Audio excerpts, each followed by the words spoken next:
Sorry, last is validation rules. So validation rules में क्या होता है कि हम लोग दो यूज केसेस में describe two use case for validation rules, list the elements of validation rule and okay. So हम लोग यहाँ पे देखेंगे दो यूज केसेस वैलिडेशन रूल्स का, और जो भी एलिमेंट्स वैलिडेशन रूल्स में यूज होंगे वो देखने वाले हैं, और कैसे वैलिडेशन रूल क्रिएट करते हैं वो देखेंगे। सो लास्ट मॉड्यूल में ही हम लोग पढ़े थे कि वैलिडेशन रूल का यूज़ क्यों होता है। जब हम लोगों को कुछ ऐसा रेस्ट्रिक्शन देना होता है, हम लोगों को चेक करना होता है before to make sure that users don't put any wrong value, तो इसके लिए हम लोग वैलिडेशन रूल डालते हैं। ठीक है। So, introduction to validation rules. Validation rules verify that data entered by user in record meets the standards we specify before they can save it. A validation rule can contain a formula or expression that evaluates the data in one or more fields and returns a value of true false.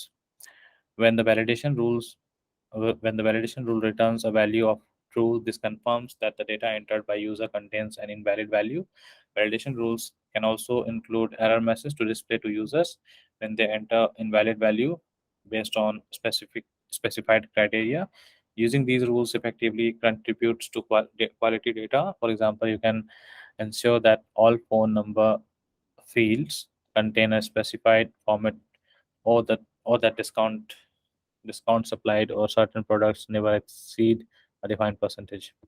तो overall mainly यहाँ ये बता रहा है कि जो भी validation rule हम लोग बनाते हैं, वैलिडेशन रूल बनाने का सबसे मेन रीज़न ये होता है कि वी मेक श्योर जो रिकॉर्ड आप बना रहे हैं उस रिकॉर्ड में कोई भी इनकरेक्ट डेटा आप ना डालें।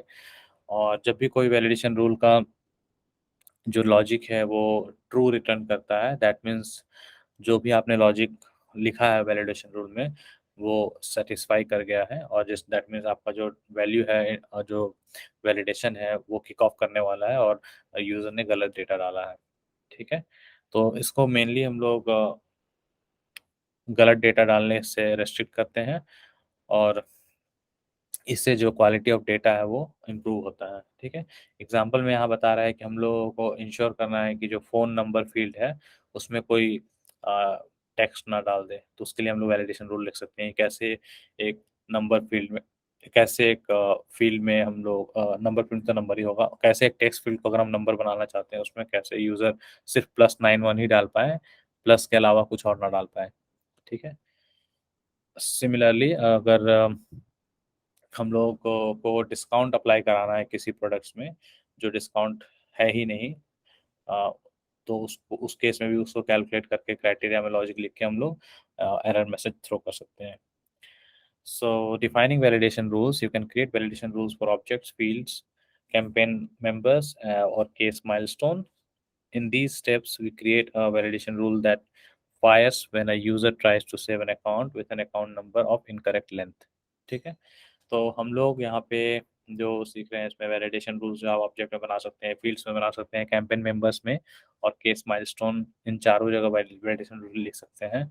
यहाँ पे हम लोग ये सीखेंगे कि एक वैलिडेशन रूल डालेंगे जिसमें कि हम लोग मेक श्योर करेंगे कि जो अकाउंट नंबर जो है वो नंबर जो है should be with in the length length of 8। Okay, incorrect length ना होना चाहिए। तो एग्जांपल में है कि अगर 8 है देन थ्रो एरर। तो यहाँ पे भी हम लोग बनाएंगे वैलिडेशन रूल अकाउंट में, उसका नाम होगा अकाउंट नंबर 8 कैरेक्टर्स। ठीक है। नाउ अकाउंट ऑब्जेक्ट में जाएंगे हम लोग, इसमें यहाँ पे आएंगे हम लोग, तो यहाँ वैलिडेशन रूल्स है। ठीक है।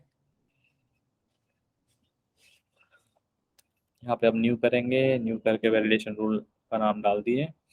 अब यहाँ पे फॉर्मूला इन लोग डालना है। फॉर्मूला में हमें क्या डालना है कि जो लेंथ ऑफ अकाउंट नंबर है that should not be equals to 8। ठीक है। तो insert field account number, insert. अब इसका हमको लेंथ जानना है, तो लेंथ के लिए हम लोग लेंथ फंक्शन होता है, राइट, सबको पता है। लेंथ फंक्शन क्या करता है, returns the number of characters in a text string. जो स्ट्रिंग होगा उसके अंदर का लेंथ देगा हमको। तो लेंथ यहाँ पे हो गया, इसमें हम लोग अकाउंट नंबर फील्ड डाल देंगे which is going to be my text. So हमारा फॉर्मूला रेडी है जिसमें कि लेंथ निकल के आ रहा है। अब हमें यहाँ चेक करना है जो लेंथ जो है वो 8 ना हो, it should not be equals to 8, वही है ना। So length is not equals to 8। अब हम लोग करेंगे नेक्स्ट ऑपरेटर। ऑपरेटर में यहाँ से भी नॉट इक्वल्स टू ले सकते हैं हम लोग, ठीक है।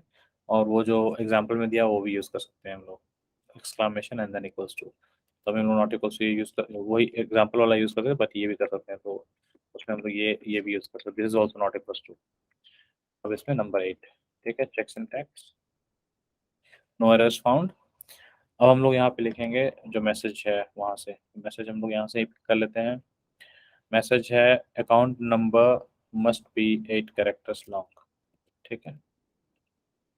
तो यहाँ पे हम लोग करेंगे 8 कैरेक्टर्स लॉन्ग, मीनिंग यहाँ पे ऐसा कोई अकाउंट नंबर, तो यहाँ पे हम लोग क्या सीखे थे कि जो भी यहाँ से वैलिडेशन रूल का क्राइटेरिया लॉजिक ट्रू होगा, that will return an error message. तो यहाँ पे हम लोग क्या लिखे, should not be equals to 8, it's not equals to 8, sorry हम शुड नॉट बोल रहे हैं, तो इट्स नॉट इक्वल्स टू 8 अगर है तो that means the validation rule is throwing returning true, meaning कि मेरा जो अकाउंट नंबर है वो 8 डिजिट का नहीं है, ठीक है। अब इसमें जो वैलिडेशन रूल है हम लोग दो प्लेसेस में इसको रख सकते हैं, या तो टॉप ऑफ द पेज या कोई स्पेसिफिक फील्ड में। तो टॉप ऑफ द पेज में रखेंगे तो दोनों देख लेते हैं, पहले टॉप ऑफ द पेज देखते हैं, सेव करते हैं इसको। अब यहाँ पे अगर अकाउंट नंबर मेरा यहाँ पे है 1 2 3 4, इट्स ऑलरेडी 8, तो लेट्स चेंज इट टू 9, ठीक है, सेव। तो लिख रहा है ना, account number must be 8 characters long. अभी इसको अगर हम फील्ड पे कर देते हैं, फील्ड पे, और यहाँ फील्ड पे फील्ड बताएंगे किस फील्ड पे आना है, तो अकाउंट नंबर पे आना है, सेव करते हैं। तो ये एरर मैसेज अब जो है मेरा फील्ड पे आएगा।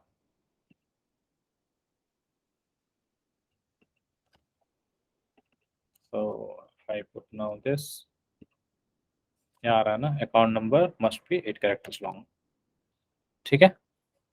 तो इस टाइप से हम लोग वैलिडेशन लिख सकते हैं कि जिसमें हम, अगर बिजनेस का क्राइटेरिया है कि हम 8 डिजिट ही एक्सेप्ट करेंगे या 10 डिजिट ही एक्सेप्ट करेंगे, तो उसके अकॉर्डिंग रूल लिखेंगे, ताकि जब भी कोई यूजर एंटर कर रहा हो कुछ इन्फॉर्मेशन, वो रॉन्ग ना हो, ठीक है। This is one of the example of validation rules. अब यहाँ पे और भी फर्दर मोर एग्जांपल्स है। अकाउंट नंबर इज न्यूमरिक, तो अब हमें मेक श्योर करना है कि अकाउंट नंबर जो है वो न्यूमरिक में हो, उसमें टेक्स्ट ना डाल पाए। तो उसके लिए क्या करना है, यहाँ पे the end function returns a value of true if all values in the formula are true, and a value of false if one or more values are false। तो एंड ऑपरेटर तो सबको पता है ना कि एंड ऑपरेटर मतलब कि and means और हो गया, एंड मीन्स कि दोनों होना जरूरी है। तो उसमें कोई एक भी अगर फॉल्स होता है तो वो फॉल्स हो जाएगा। ये चीज़ आई थिंक सबको पता होगा, ये जो भी हम लिखने वाले थे यहाँ पे, जैसे है ना, true and true and true, तो इसका रिजल्ट हमेशा ट्रू होगा, राइट। सिमिलरली अगर यहाँ पे मेरा है true and false and true, इसका रिजल्ट क्या आएगा, फॉल्स। फॉल्स है।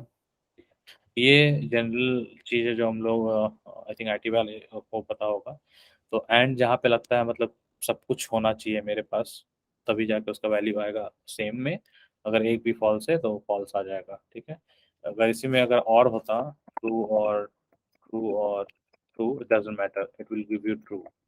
और वहीं पे अगर यहाँ पे होता ट्रू और फॉल्स और फॉल्स, तो भी हमको यहाँ पे ट्रू देता, क्योंकि एनी वन इज ट्रू, और ठीक है। So this is something which basically is same for the AND function and OR function। यहाँ पे वही बता रहा है कि जो AND फंक्शन है उसमें अगर मेरा सारा ट्रू है तो ट्रू होगा, अगर मेरा कोई एक भी फॉल्स है तो फॉल्स रिटर्न करेगा, ठीक है। The is blank function determines if an expression has a value, ठीक है। तो इज ब्लैंक फंक्शन क्या करता है, वो बताता है कि जो फील्ड में आप इज ब्लैंक डाल रहे हैं, that will tell you whether there is a value और नॉट, ठीक है। If there is no value it will return true, yes it is blank, if there is a value then it will return false, there is no there is a value basically। the is number function determines if an expression value is a number। तो एक और function है is number, जो बताता है कि जो आप फील्ड इसमें डाल रहे हैं वो फील्ड में नंबर है या कुछ और है। अगर नंबर है तो बताएगा ट्रू, अगर नंबर के अलावा टेक्स्ट भी है तो बताएगा false. Then not function determines, basically not जो है वो कोई भी रिजल्ट को उसके ऑपोजिट में कन्वर्ट कर देता है। तो अगर हम लिखेंगे कि ट्रू के अंदर अगर हम लिख देते हैं नॉट फंक्शन, तो this that will return false, just opposite. ठीक है, और अगर फॉल्स में हम लोग नॉट लगाते हैं तो वो रिटर्न करेगा ट्रू। ठीक है, तो not is basically returning just the opposite of what it is already. ठीक है, तो इस एग्जांपल में हम लोग वैलिडेशन रूल डिटरमाइन करते हैं अकाउंट नंबर के लिए कि ये जो अकाउंट नंबर है वो ब्लैंक नहीं होना चाहिए पहला, और बेसिकली नंबर होना चाहिए। ठीक है,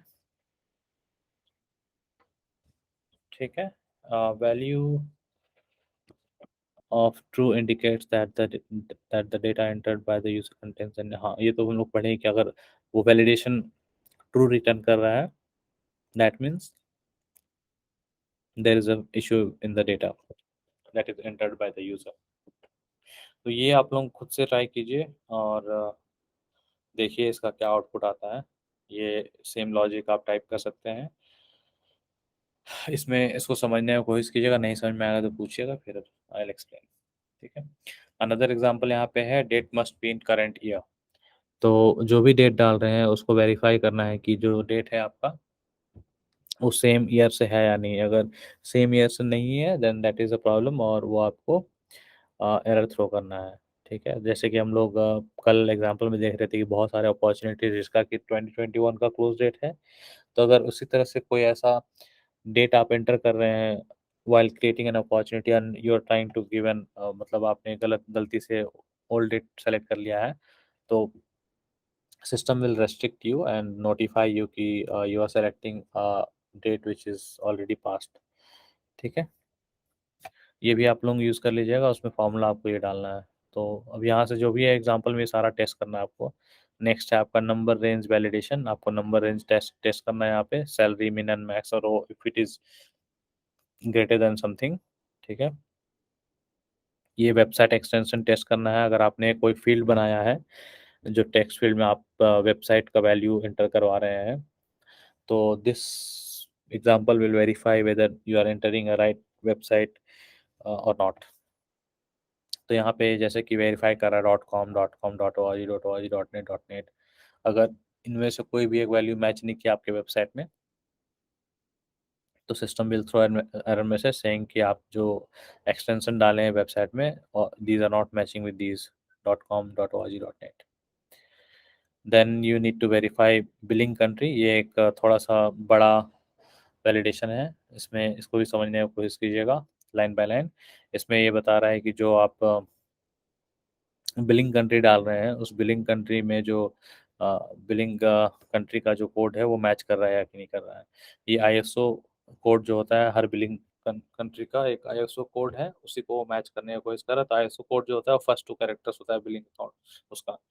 ठीक है, तो ये जितना भी है ये बिलिंग जो कंट्रीज हैं उनका आईएसओ कोड का फर्स्ट 2 लेटर्स है।